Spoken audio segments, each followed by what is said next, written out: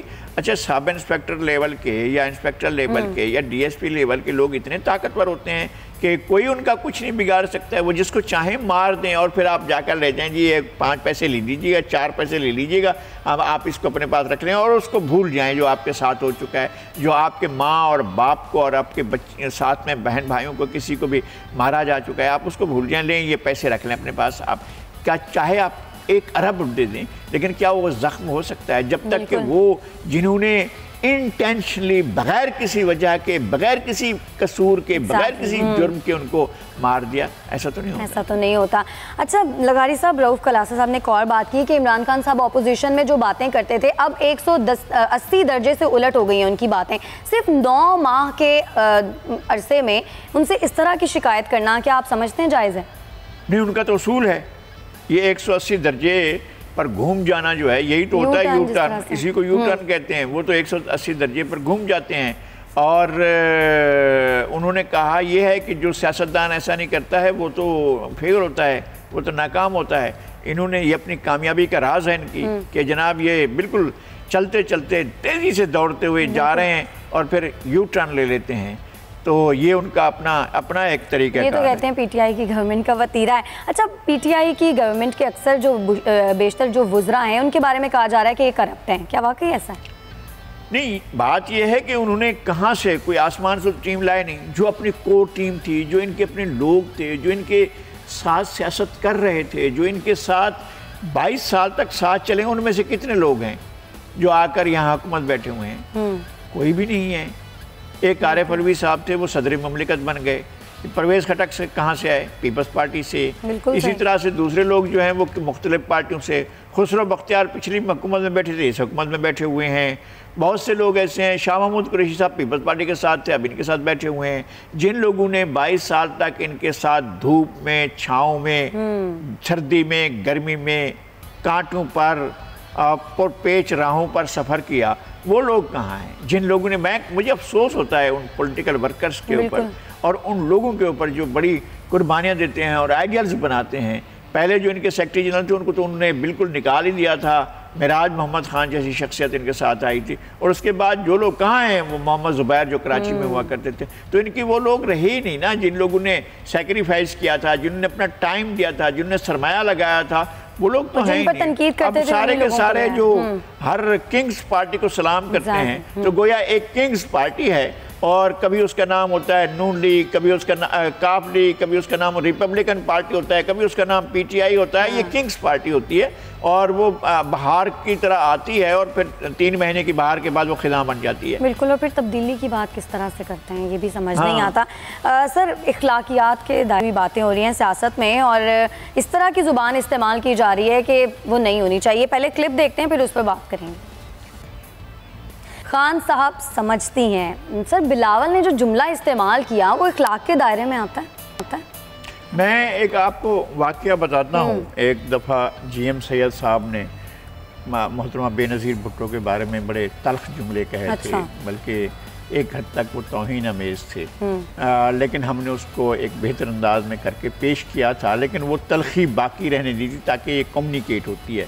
تو پھر میں نے محترمہ بے نظیر بھٹو کے ساتھ پھر جب دوبارہ ان سے گفتگو کی اور ان کا ایک انٹرویو لیا تو میں نے کہا جی ایم سید نے آپ کے بارے میں یہ کہا ہے، تو انہوں نے ایک جملہ کہا انہوں نے کہا ہے کہ میں ان کے ساتھ تو میں نہیں پڑھنا چاہتی ہوں. تو بلاول کو اس طرح سے تو میں نہیں پڑھنا چاہیے. یہ نامناسب بات ہے اور جس طرح سے انہوں نے کیا ہے یہ ٹھیک نہیں ہے. ان کی روایات نہیں ہے، نہ ان کی والدہ کی نہ ان کے نانا کی. اس طرح کے جملے جنہوں نے ان کو سکھائے ہیں وہ مناسب بات نہیں تھی، ٹھیک نہیں کیا تھا. لیکن لغاری صاحب، شیخ صاحب جو بات کر رہے ہیں کہ بات آگے نہ بڑھے، لیکن کیا وہ واقعی چاہتے ہیں کہ بات آگے نہ بڑھے؟ لیکن شیخ صاحب کی اپنی ایک زبان ہے، وہ اپنی ایک ڈکشن ہے ان کا. ان کی سیاست جو ہے وہ ایک خاص انداز کی ہے. ان کے جملے اتنے زومینی ہوتے ہیں اور اتنے کارڈار ہوتے ہیں کہ بعض دفعہ آدمی جھنجھلا کر رہ جاتا ہے. یہ ان کے جملوں کی ساخت کا مسئلہ ہوتا ہے. بڑے جملے بولنے والے لوگ موجود رہے ہیں پاکستان میں. ایک ہوتے تھے غلام محمد لونڈ خور، وہ بڑی زبردست گفتگو کرتے تھے. پیر پگارا تھے، وہ گفتگو کرتے تھے، اس میں مزاح پیدا کرتے تھے. یہ ہمارے ہاں اب جو ہوتا ہے وہ پھکڑ پن ہوتا ہے. یہ اس کو آپ مزاح نہیں کہہ سکتے، یہ پھکڑ پن ہوتا ہے. وہ شیخ صاحب چاہیں کریں یا کوئی اور کرے، تو جب آپ اخلاق سے گر جاتے ہیں تو پھر آپ کے اندر مزاح نہیں رہتی ہے. اور یہی تو فرق ہوتا ہے مزاح کا اور پھکڑ پن کا. فرق تو یہی ہوتا ہے، ایک باریک سی لکیر ہوتی ہے جس کو آپ نے عبور نہیں کرنا ہوتا ہے. اور یہ باریک سی لکیر ہی کیا، یہ چھلانگ مار کر اس طرف کھڑے ہوتے ہیں اور اخلاقیات سے بہت نیچے چیزیں چلی جاتی ہیں. بالکل صحیح. سر، بلاول بھٹو کے فعال ہونے اور مسلم لیگ نون کے غیر فعال ہونے پہ پہلے ایک کلپ دیکھتے ہیں، اس کے بعد پھر اس پر بات کریں گے. جناب سر، بلاول بھٹو کے فعال ہونے اور مسلم لیگ نون کے غیر فعال ہونے سے اپوزیشن کے کردار پر کیا اثر پڑ سکتا ہے؟ نہیں، ظاہر ہے اپوزیشن اگر مل کر اور پوری توانائی کے ساتھ حکومت کی مخالفت نہیں کرتی ہے، اپوزیشن نہیں کرتی ہے، تو ظاہر ہے وہ کمزور ہی رہے گی. لیکن بلاول نے بہت بڑا خلا پر کیا ہے. اگر نہیں بول رہے ہیں میاں شہباز شریف تو وہ بول رہے ہیں. لیکن شہباز شریف صاحب مؤثر بیانیاں کیوں نہیں دے سکتے؟ ان کی اپنی مجبوریاں ہوں گی. حالانکہ وہ شعلہ بیاں مقرر ہیں، وہ اچھی گفتگو کرتے ہیں، ان کے پاس اچھا ذخیرہ الفاظ ہے، ان کے پاس اچھا ڈکشن ہے، پولیٹیکل چیزوں سے واقف ہیں. لیکن جس طرح کے مسائل کا شکار ہیں اور بعض دفعہ کہتے ہیں نا کہ ادھر ادھر دیکھا جا رہا ہے. اگر وہ ادھر ادھر دیکھ رہے ہیں، اگر کسی ڈیل کی طرف معاملات جا رہے ہیں، اگر ان سے یہ توقع کی جا رہی ہے کہ وہ اپنی زبان کو بند رکھیں گے، تو ہو سکتا ہے کہ انہوں نے اس طرح سمجھوتا کیا ہو. لیکن میں ایسا فائنلی نہیں کہہ سکتا ہوں کہ انہوں نے واقعی ایسا کیا ہوا ہے، لیکن کوئی سمجھوتا کیا ہے. لیکن اس وقت صورتحال یہ ہے کہ وہ نہیں بول پا رہے ہیں اور نہیں بول رہے ہیں. اس وجہ سے ویسے ہی وہ چونکہ ایک اچھے مقرر ہیں بلاول، انگریزی کے تو کمال کے مقرر ہیں، لیکن اس دفعہ انہوں نے اردو میں کمال کی تقریر کی ہے، تو وہ بڑا اسپیس لے رہے ہیں. بالکل. اپنے اگلے کلپ کے جانب بڑھتے ہیں، دیکھتے ہیں، اس کے بعد اس پہ بات کریں گے. لغاری صاحب، جاپان اور جرمنی والی وزیراعظم کی جو غلطی ہے اسے جتنا سب لوگ ہائی لائٹ کر رہے ہیں، کیا یہ واقعی اتنا ہائی لائٹ کرنے والی بات ہے؟ ایک تو یہ ہے کہ وزیراعظم کو احساس ہونا چاہیے کہ میں کیا گفتگو کر رہا ہوں. ایک تو ان کا منصب یہ تقاضا کرتا ہے کہ وہ اس طرح کی بھول چوک یہ روزانہ بنیاد پر ہوتا ہے. یہاں ایک دن پہلے تو یہاں کھڑے ہو کر بلاول کے بارے میں اس طرح کی گفتگو کر رہی تھی اور بعد میں ان کے دوست کہتے رہے نہیں یہ تو زبان پھسل گئی تھی، اور پھر وہاں جا کر اتنی بڑی زبان پھسلی ہے کہ وہ معاملات کہیں سے کہیں جا پہنچے. سارے جیسے وہ کہہ رہے ہیں کہ 9043 کلومیٹر کا فاصلہ جو ہے وہ انہوں نے زبان پھسلنے میں وہ کر دیا، سمیٹ کر سارا جرمنی اور جاپان کو ایک ساتھ ملا دیا، ایک ساتھ کر دیا ہے. یقیناً وہ فرانس کے بارے میں بات کر رہے تھے، اس میں کوئی شک نہیں ہے. لیکن اپنی غلطی کی اصلاح آدمی کرتا ہے اگر اس کو پتہ ہو کہ میں کیا گفتگو کر رہا ہوں. آپ کی منتشر خیال ہی نہ ہو. اگر خیالات آپ کے منتشر ہیں اور آپ بیٹھے ایک شخصیت کے ساتھ، اگر آپ ایران میں بیٹھے ہوئے ہیں، بیرون ملک بیٹھے ہوئے ہیں، تو آپ کو اپنے منصب کا، اپنے عہدے کا، اپنی ذمہ داریوں کا تو کنسنٹریٹ ہونا چاہیے. آپ کو پتہ ہونا چاہیے کہ میں کیا گفتگو کر رہا ہوں. اگر آپ کو پتہ نہیں ہے تو پھر آپ کا گفتگو کرنا فضول ہے.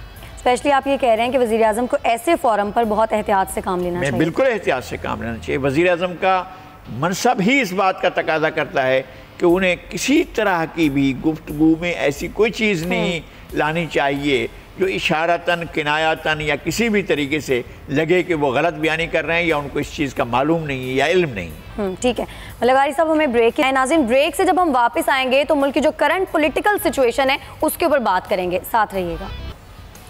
Welcome back. خان صاحب نے بلاول کو صاحبہ کیا کہا؟ پاکستانی سیاست میں تو سب کی زبان پھسلنے لگی. کس نے کیا کہا؟ پہلے اس پر ایک رپورٹ دیکھتے ہیں، پھر اس پہ بات کریں گے. سلپ آف ٹنگ کے معنی ہیں زبان کا پھسل جانا. آج کل پاکستانی سیاست میں سب کی زبان پھسل رہی ہے، کبھی وزیر اعظم عمران خان تو کبھی اپوزیشن ارکان کی زبان پھسل رہی ہے۔ وزیر اعظم نے بلاول بھٹو کو صاحبہ کہہ کر مخاطب کیا، جس پر عمران خان کو شدید تنقید کا نشانہ بنایا گیا۔ اس وقت اپوزیشن کی سب سے بڑی جماعت نون لیگ ہے، لیکن لیگی رہنماؤں کی زبان پر چپ لگی ہوئی ہے، جس کا بھرپور فائدہ بلاول بھٹو زرداری اٹھا رہے ہیں۔ وزیر اعظم کے جاپان اور جرمنی کے بارڈر والے بیان کو اپوزیشن نے خوب کیش کیا اور بلاول بھٹو نے وزیر اعظم پر تنقید کے تیر برسا دیے۔ عمران خان سے بلاول بھٹو کی تنقید برداشت نہ ہوئی اور انہوں نے جلسہ عام میں بلاول کو کیا کہا۔ میں بلاول بھٹو صاحبہ کی طرح میں کوئی کاغذ کی پرچی پہ نہیں آیا تھا کہ جی مجھے والدہ نے جائیداد میں پارٹی دے دی ہے۔ میں محنت کر کے آیا تھا، نام مجھے کوئی سی جنرل جلانی نے مجھے اٹھا کے تو وزیر اعلیٰ بنا دیا تھا۔ وزیر اعظم کے اس بیان پر اپوزیشن نے سخت رد عمل دیتے ہوئے عمران خان سے معافی کا مطالبہ بھی کر دیا۔ ترجمان وزیر اعظم ہاؤس نے بیان کا دفاع کرتے ہوئے کہا، عمران خان کی زبان پھسل گئی تھی، اب اسے زبان پھسل جانا کہیں یا اخلاقیات سے گر جانا۔ سیاست دانوں میں اخلاقیات کا برتاؤ ہونا چاہیے، برداشت سے کام لینا چاہیے، نہ کہ اس طرح کے غیر روایتی جملوں سے۔ خان صاحب کہتے ہیں جی جائیداد میں پارٹی نہیں ملی اور نہ ہی والدہ کی پرچی پر آیا ہوں۔ لغاری صاحب میرٹ کیا ہے؟ یہ کہتے ہیں میں میرٹ پر آیا ہوں۔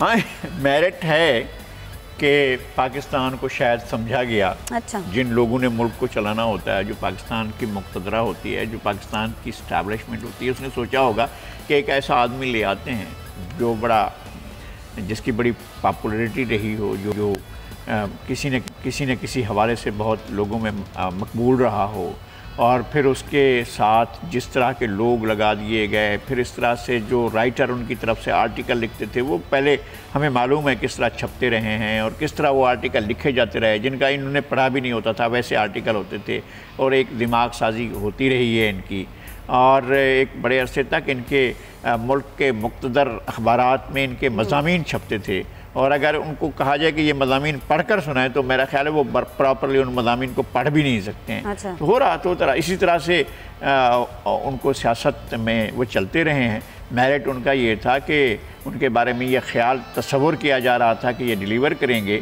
اور لیکن جو کچھ ہوا ہے وہ سب کے سامنے ہے۔ پھر جس طرح سے لوگوں کو جوک در جوک ان کی پارٹی میں شامل کیا گیا، اور جو ٹوٹل یہ تھا کہ 2002 کے الیکشن میں تو ان کی ایک ہی سیٹ تھی، 2008 کے الیکشن میں انہوں نے بائیکاٹ کیا، 2013 کے الیکشن میں ان کو ٹوٹل 34 یا 36 سیٹیں ملیں، اور پھر جناب میدان مار لیا انہوں نے۔ تو میدان جس طرح مارا گیا ہے وہ سب دنیا واقف ہے، لوگ واقف ہیں۔ آپ گلی میں جاتے ہوئے کسی بچے سے پوچھیں، کسی کامنر سے پوچھیں، عام آدمی سے پوچھیں، ہل چلانے والے آدمی سے پوچھیں، سب کو پتہ ہوتا ہے کہ جی کس طرح سے یہ آئے ہیں اور کس طرح سے۔ چھوڑیں اس بات پاکستان میں کون میرٹ پر آتا ہے، کس طرح میرٹ پر آتا ہے، میرٹ کہیں اور طے ہوتا ہوگا۔ ایگزیکٹلی، اور میرٹ کی بات نہ ہی کی جائے تو اچھا ہے۔ اچھا لغاری صاحب، ایم پاکستان بڑی ایکٹیو نظر آج جلسہ کرنے جا رہی ہے، اور سنا ہے بڑے اہم اعلانات بھی متوقع ہیں۔ جی بالکل، ایم کا اس سیاست میں بڑا کردار ہے۔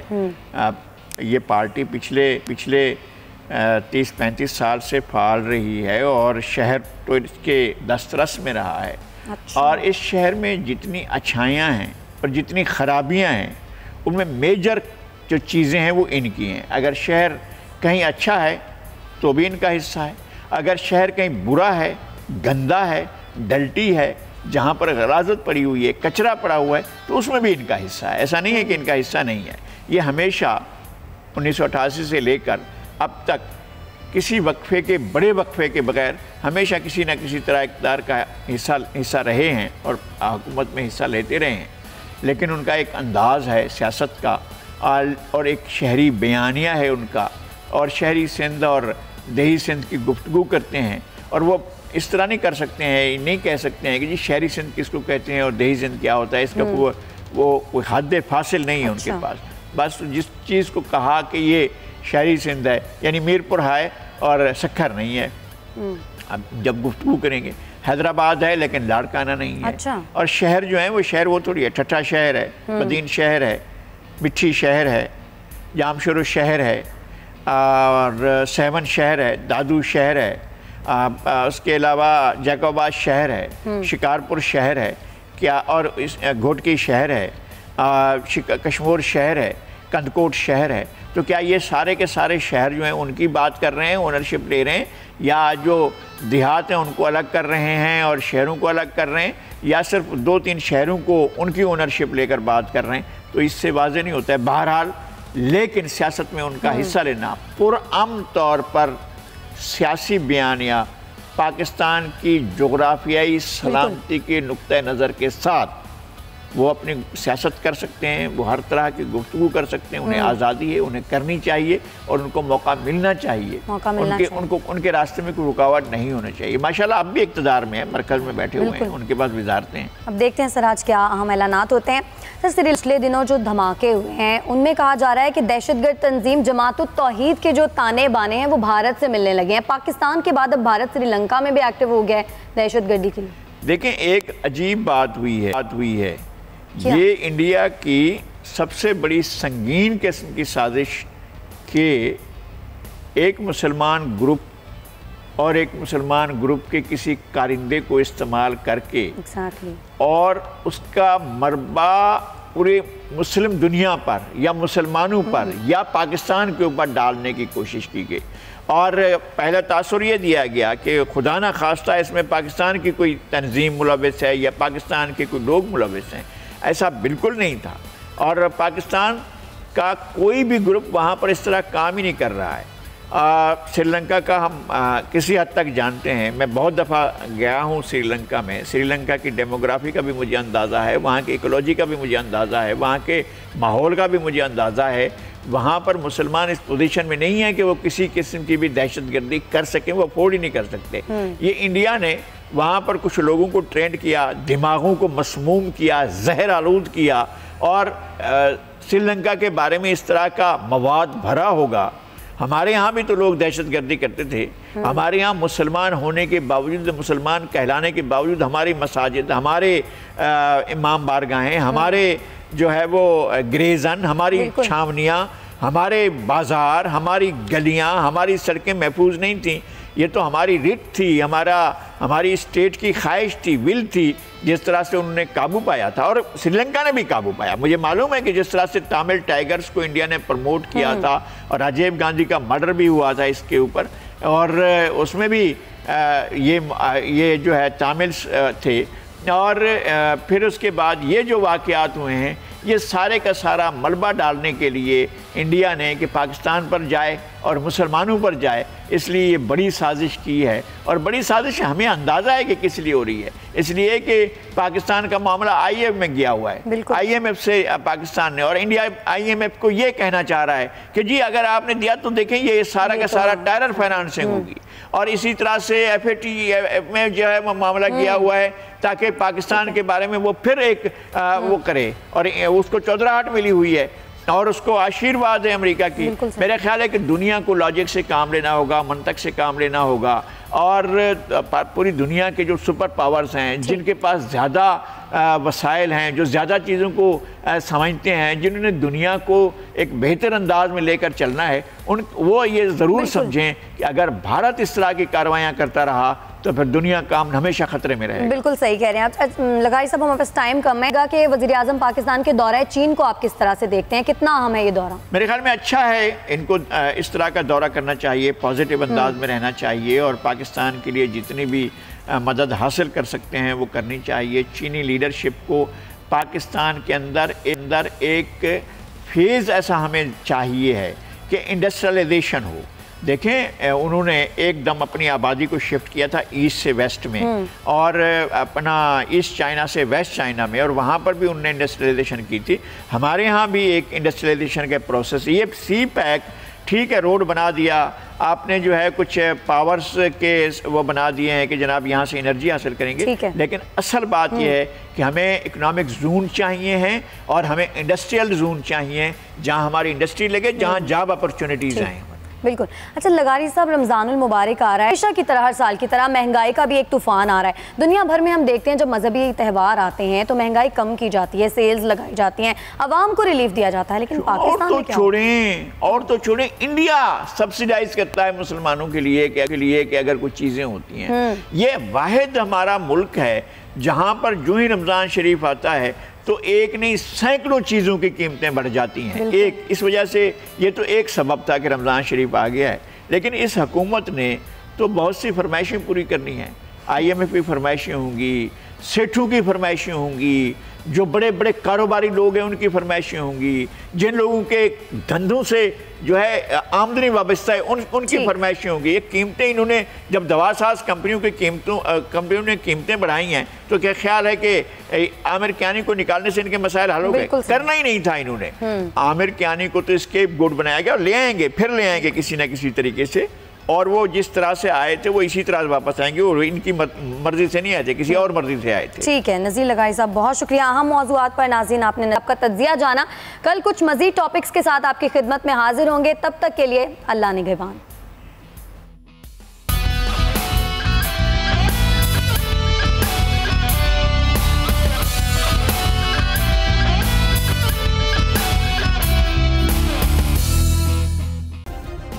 سبسکرائب کریں اور بیل دبائیں تاکہ کوئی خبر رہ نہ جائے.